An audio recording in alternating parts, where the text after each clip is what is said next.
Hillman sets a screen, rolls to the basket. Gray. Welcome back, USA fans. Caitlin Clark didn't just step into the WNBA, she completely changed its reality. From the moment she arrived, the league felt different. The arenas were louder, the lights brighter, and the stakes higher than they had ever been before. This wasn't a typical rookie story. This was a takeover. In her debut season, Caitlin Clark delivered numbers that most players only dream about. She dropped 32 points in a single game, added 9 assists, grabbed 8 rebounds, and made it all look effortless. But it wasn't just about stats. It was about presence. Every time she touched the ball, something felt like it could happen, and most of the time, it did. She didn't ease into the league. She exploded into it. By the end of her rookie season, Clark had already secured Rookie of the Year honors. She racked up 769 points and 337 assists, shattering long-standing records. She recorded multiple triple-doubles, a rare feat for guards, and consistently hit shots from distances that made even seasoned professionals hesitate. Fans weren't just watching games anymore. They were showing up to witness moments. And the numbers behind the scenes told an even bigger story. Attendance across the league skyrocketed. Her team, the Indiana Fever, saw their season attendance surge past 600,000 fans, leaving every other team far behind. Entire arenas were selling out just to watch her play. Some venues even broke attendance records simply because Clark was on the court that night. Television ratings followed the same trend. Primetime viewership surged dramatically, pulling in audiences the WNBA had never seen before. Merchandise sales exploded. Sponsors who had once overlooked women's basketball were now lining up, eager to be part of the movement. Shoe deals, national campaigns, endorsement opportunities, everything started revolving around one name. Caitlin Clark wasn't just a player anymore. She had become the face of the league. Behind closed doors, league insiders started using words like game changer, centerpiece, and even financial engine. Conversations about billion-dollar futures and massive media rights deals were no longer unrealistic. For the first time in decades, the WNBA's long-awaited promise of major profitability seemed within reach, and Clark was at the center of it all. But success at that level always comes with consequences. Because when one player shines that brightly, it casts long shadows. While fans celebrated, not everyone inside the league felt the same excitement. In locker rooms and quiet conversations, frustration began to grow. Some players felt overlooked. Others felt replaced. The spotlight that once belonged to many was now focused almost entirely on one. And that tension didn't stay hidden for long. It showed up on the court. One of the most talked about moments came during a heated matchup between the Indiana Fever and the Chicago Sky. The game was already drawing massive attention, not just for competition, but for ratings. Fans were watching closely. Cameras were everywhere. Then, in a split second, everything changed. As Clark moved across the court, focused on the play, she never saw what was coming. Kennedy Carter charged in and delivered a hard, shoulder-first hit directly into Clark's back, a move that had nothing to do with the ball. Clark went down. With 2, with 1, lets it fly, got it! The arena reacted instantly. The whistle blew. Officials gathered and reviewed the play. After careful consideration, the foul was upgraded to a flagrant one. Not the harshest penalty, but enough to signal that something had crossed the line. The footage spread across social media within minutes. Sports pages, analysts, and fans all dissected the moment frame by frame. It was clear to many this wasn't just physical basketball. It looked deliberate, targeted, personal. And then came the reaction that made things even bigger. Instead of stepping back or showing regret, Carter doubled down. Through interviews and social media posts, she made it clear she had no real remorse. Subtle comments, cryptic messages, and viral side-eye moments only added fuel to the fire. The basketball world waited for a strong response from the league. But it never really came. There was no major suspension. No significant fine. Just a standard statement about player safety and reviewing plays. Officially, the situation moved on. Unofficially, it didn't. Because in professional sports, consequences don't always show up immediately, but they do show up eventually. As time passed, something shifted around Carter. Opportunities began to dry up. Teams that once might have shown interest stayed silent. Phone calls slowed down. Then they stopped altogether. By the following season, the situation had become impossible to ignore. While the league continued to grow, fueled heavily by Clark's popularity, Carter found herself on the outside looking in. Discussions about her future shifted away from the WNBA and toward overseas leagues. Her presence in the spotlight faded, replaced by uncertainty. Analysts and insiders began to describe her situation with one word: untouchable. Not in the way superstars are protected, but in the way organizations avoid risk. And that's where the story becomes bigger than just one player or one moment. Because this isn't only about a hard foul or a single controversy. It's about power. It's about business. It's about what happens when one athlete becomes so valuable that the entire league begins to revolve around them. Some believe the WNBA is simply protecting its future, making sure its biggest star can thrive without unnecessary risks. Others argue that this creates an imbalance, where one player is treated differently than the rest. Either way, one thing is clear: Caitlin Clark changed everything. She brought attention, money, and global visibility to a league that had been waiting decades for this moment. But with that transformation came tension, pressure, and difficult questions about fairness, competition, and control. And the truth is, we're still seeing how it all plays out. Because when a league finds its golden star, the game doesn't just evolve, it rewrites its own rules. More points off of turnovers for the AC. What you're about to hear isn't just another basketball story. It's about power, consequences, and the kind of impact that can change careers overnight. Because in today's WNBA, one moment, one decision can follow you forever. After the incident involving Kennedy Carter, a new word started circulating quietly behind the scenes: radioactive. Not in the highlight reel sense, but in the way teams began to view risk. Carter wasn't officially banned. She wasn't handed a career-ending suspension. But something far more subtle and arguably more powerful had taken place. Teams simply stopped calling. Opportunities disappeared. And suddenly, a talented player found herself on the outside, looking in. But that situation? That was just the beginning. Because if Carter's moment was the warning shot, Diamond DeShields became the example. And unlike Carter, DeShields wasn't fighting for relevance. She already had it. She was a proven name in the league. A former third overall pick.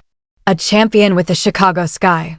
A player with Olympic-level experience, endorsements, and a resume that should have guaranteed her place in the league for years. She wasn't trying to make a name. She had already built one. She represented the old guard. The players who had carried the league long before the spotlight intensified. The ones who had earned their status through years of hard work, consistency, and sacrifice. And then, everything changed in a single moment.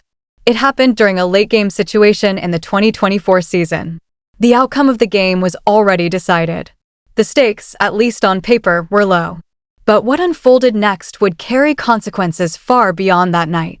Caitlin Clark was moving through the lane, off the ball, focused on positioning, not expecting contact. That's when DeShields made her move. She lowered her shoulder and drove straight into Clark. The impact was immediate and undeniable. Clark hit the floor hard. The crowd reacted. The cameras caught everything from every possible angle. And when the replays started rolling, the moment looked even worse. Because this wasn't a contested play. It wasn't a scramble for the ball. There was no defensive necessity. It looked intentional. You could see the setup, the adjustment, the decision.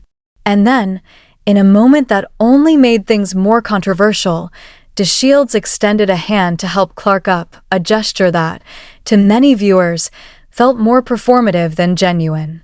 The referees reviewed the play. The result? Another flagrant one. No ejection. No suspension. No major fine. On paper, it looked like a routine decision. Just another hard foul in a physical game. But this time, the reaction was completely different. The The clip didn't fade away after a few hours. It didn't disappear into the endless cycle of sports highlights. It stayed. It spread. It dominated. Sports shows broke it down repeatedly. Podcasts dedicated entire episodes to analyzing the moment. Analysts used strong words, calculated, excessive, unnecessary. And while debates continued about intent, one thing became clear: this wasn't being treated like a normal basketball play. Because the player on the receiving end wasn't just any player. It was Caitlin Clark. And by this point, Clark wasn't just a rising star, she was the centerpiece of the league's momentum. Sponsors noticed. And that's where everything escalated. Companies that had recently invested millions into the WNBA weren't just watching games, they were protecting their investment. And what they saw was their most marketable star getting hit repeatedly in moments that felt avoidable. Questions started being asked. If the league couldn't protect its biggest draw, what exactly were sponsors paying for? Behind the scenes, pressure began to build. Phone calls increased. Conversations shifted. Opposition getting a bucket to beat the buzzer. As we send. And while nothing dramatic was announced publicly, something changed privately. Then came the fallout. At the end of the season, the Chicago Sky moved on from DeShields. No major farewell. No emotional goodbye. Just silence. The kind of silence that says everything without saying anything. Soon after, the New York Liberty gave her another chance. On paper, it made sense, a low-risk move for a team looking to add veteran depth. But it didn't last. She was benched, then released. Her time there wasn't measured in months, but in weeks. Next came the Connecticut Sun. Another opportunity. Another chance to reset her career and rebuild her reputation. For a brief moment, it looked like things might stabilize. Then came May 15, 2025. Just 2 days before the season opener, the Connecticut Sun released a short, blunt statement. Diamond DeShields had been waived. No explanation. No context. Just 27 words. And the timing made it even harsher. With the season about to begin, roster spots were already filled. Opportunities were gone. There was nowhere to go. This wasn't just a roster move. It felt like a message. Hours later, DeShields appeared on social media. Sitting in a rental car, surrounded by boxes, her belongings packed up, her future uncertain. She tried to stay composed, but the emotion was visible. Her career, which once seemed secure, had unraveled in less than a year. And when the video went viral, the reaction was brutal. Instead of sympathy, there was criticism. Instead of support, there was judgment. Comments flooded in, blaming her for her own downfall, saying she crossed a line, saying this was the consequence. The public had made up its mind. And in today's sports world, public opinion carries weight. But here's where the story becomes even more complex. Officially, the WNBA never punished DeShields beyond that flagrant foul. There was no suspension tied to her career decline. No formal ban. No press conference announcing consequences. On paper, she was treated like any other player. But reality told a different story. Because behind the scenes, something unofficial had taken shape. Agents and insiders began talking about what they called the Clark Clause. Not a real rule. Not something written in contracts. But something very real in how decisions were being made. The idea was simple. If a player is seen as targeting the league's most valuable asset, signing them comes with risk. Not just on the court, but off it. Sponsors might hesitate. Media narratives might turn negative. Fans, many of whom are now deeply invested because of Clark, might react strongly. And in a league where financial stability is still growing, that kind of risk matters. So teams started making safer choices. Avoid controversy. Protect the brand. Protect the future. And whether intentional or not, that approach changed careers. Because in this new version of the WNBA, talent alone isn't always enough. Reputation matters. Perception matters. And one moment, one decision, can define everything that comes after. That's why this story isn't just about Diamond DeShields or Kennedy Carter. It's about a league in transition. A league growing faster than ever before. A league learning, in real time, how to balance competition with business, intensity with protection, fairness with financial reality. And at the center of it all stands Caitlin Clark, not just as a player, but as a symbol of what the league is becoming. The truth is, when one player changes everything, the rules don't always stay the same. Sometimes they evolve. And sometimes they're rewritten entirely. Caitlin Clark! At this point, the conversation is no longer just about a few controversial fouls or isolated incidents on the court. It has grown into something much bigger, something deeper, something that reveals how power really works inside professional sports. Whether this shift is coming directly from the league office or simply from teams quietly protecting themselves doesn't even matter anymore. Because the outcome is exactly the same. Players like Diamond DeShields haven't received meaningful contract opportunities since being waived. Kennedy Carter, despite undeniable talent, has watched her phone go silent. And others who were involved in questionable moments around Caitlin Clark during her rookie season have seen their careers take strange, unexpected turns, not always downward in obvious ways, but just enough to notice a pattern. Opportunities that once seemed guaranteed suddenly disappear. Roster spots that should have gone to proven players end up going to less experienced, less controversial names. And no one officially explains why. That's what makes this situation so complex and, honestly, so powerful. Because what has quietly formed inside the WNBA looks like a two-track system of discipline. On one side, you have the official system, the one everyone can see. The rulebook, the referees, the flagrant fouls that result in free throws, maybe a small fine, maybe a warning. A system that claims fairness. A system that says every player is treated equally, regardless of who they are or who they foul.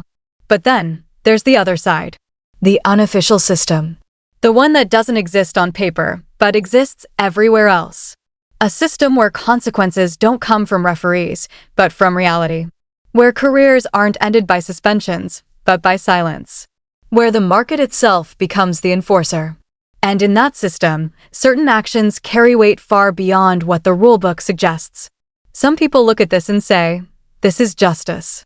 They argue that during her rookie season, Caitlin Clark absorbed hit after hit, many of them unnecessary, many of them crossing the line, while the league did very little to stop it.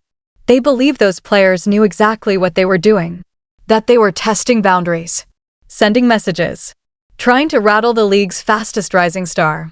And now those same players are facing consequences, not through official punishment, but through reality catching up to them. From this perspective, the system is simply protecting its most valuable asset. Because let's be honest, Clark isn't just another player. She's the reason arenas are selling out. She's the reason ratings are breaking records. She's the reason sponsors are finally investing real money into the league. So if the league or the teams are quietly making sure that nothing threatens that momentum, some would argue that's not unfair. That's business. That's survival. But not everyone sees it that way. Others look at the exact same situation and see something far more troubling. They see a system where one player is placed above all others, where the consequences of an action don't depend on what you did, but on who you did it to. A system where careers can be quietly erased, not because of performance, but because of perception. And that raises uncomfortable questions. Because if Diamond DeShields had made that same play against a lesser-known player, would her career look the same today?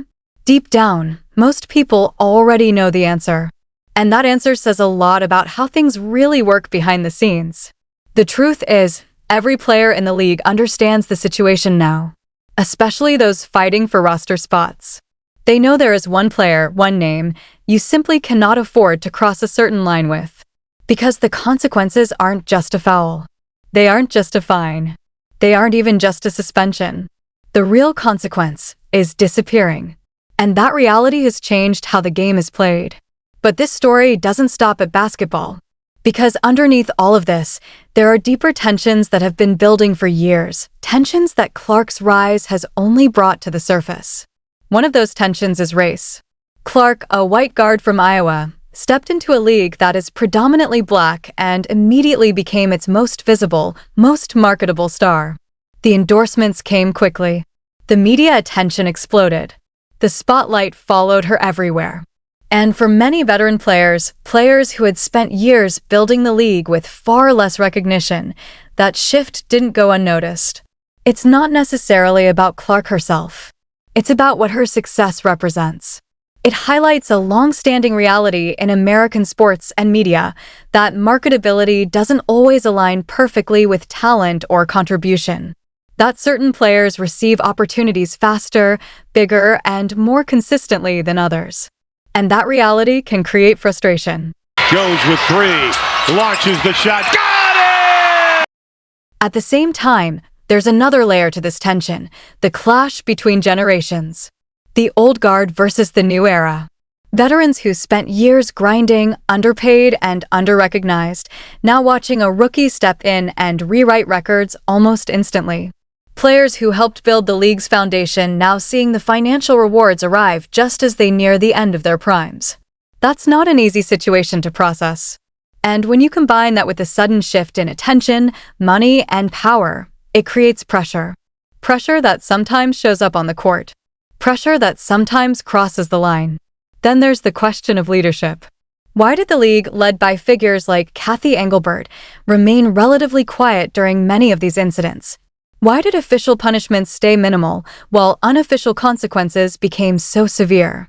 Some analysts have even suggested that influence from outside the WNBA may have played a role. That figures like Adam Silver, heavily invested in the league's success, understood the risks involved if things got out of control. No official statements. No leaked memos. But whispers. Stories of phone calls. Of quiet conversations between executives and team officials during the height of the controversy. Whether those stories are true or not, the message that emerged was clear: protect the product. Protect the star. Because the stakes are higher than ever. And that brings us to the present. The new reality of the WNBA. As the league moves into a new season, everything feels different. The lights are brighter. The audience is bigger. The pressure is heavier. Teams are no longer thinking about basketball in just one way. They're thinking in two columns. First, the game itself. Strategy, defense, execution. And second, optics. How things look. How they'll be replayed. How they'll be judged. Because in today's game, every moment involving Caitlin Clark is magnified. Every foul is reviewed from every angle. Every hit is analyzed, debated, and shared across millions of screens within minutes. And that changes behavior. Coaches now prepare players not just for matchups, but for perception. They warn rookies about camera angles. They emphasize control, discipline, awareness.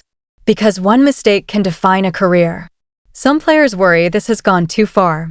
That fear of consequences will make the game softer. That physical defense will disappear. That players will hesitate in moments where instinct should take over. Others see it differently. They believe this is the cost of growth. That if protecting the league's biggest star ensures financial stability, then it's worth it. Because for the first time, the WNBA has a real chance to reach a level it's been chasing for decades. And that opportunity comes with responsibility. Behind the scenes, even contracts are evolving. There are reports of behavioral clauses, subtle language about professionalism, conduct, and protecting the integrity of the game. Nothing overly strict. Nothing obvious. But enough to send a message. Because the rules may not have changed officially, but they have changed in practice. And now every player understands the stakes. As Caitlin Clark continues to rise, and as players like Diamond DeShields fade from the spotlight, one question remains: how far is the league willing to go to protect its future? Because at some point, the balance between fairness and business becomes harder to maintain. And when that balance shifts too far in one direction, it changes everything. This isn't just about basketball anymore. It's about power. It's about money. It's about influence. And it's about the unspoken cost of becoming the face of something bigger than the game itself. The next chapter is already unfolding. And when it's over, not everyone will still be standing. Because the game is evolving, whether players are ready for it or not.